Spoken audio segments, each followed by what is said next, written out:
大家好，我是杰西老豆，今天我们来到了沉船湾。耶，大家好！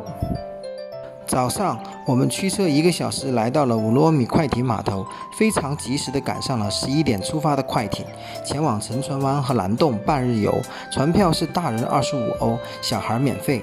沉船湾因为韩国著名的热播剧《太阳的后裔》在这里取景，而被我们国人广为熟知。剧中那句经典的台词"爱他就带他来希腊的沉船湾捡石头"，让人感觉那么浪漫，那么幸福。它也被称为海盗湾，位于希腊爱奥尼亚群岛扎金索斯岛的北岸。1980年，上帝安排了一艘货船搁浅于此，因此成就了此处，成为世界闻名的网红景点。沉船湾除了周围是石灰岩及峭壁，还有白色的沙滩和清澈湛蓝的海水，人们亲切地给它取名蒂芙尼蓝。只有坐船才能抵达沉船湾里面的沙滩。受疫情影响，还没有太多的游客前来，因此我们非常幸运地获得了在沉船湾自由泳1个小时的机会，可把我们美死了。1个钟的停留时间总是觉得太短暂。对于这片蒂芙尼蓝，我们如何的畅游其中都觉得不够。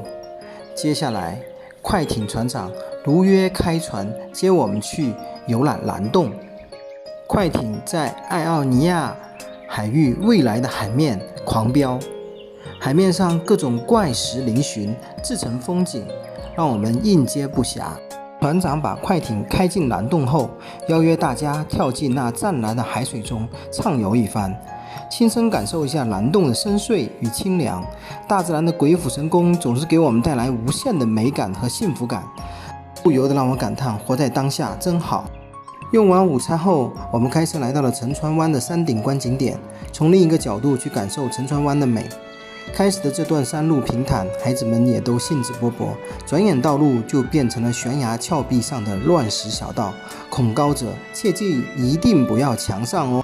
悬崖小道的尽头插着一面希腊国旗和安置着这个石头椅子形状的墓碑，碑文上写着"过你热爱的生活"。原来是一位年轻人在此失足坠落。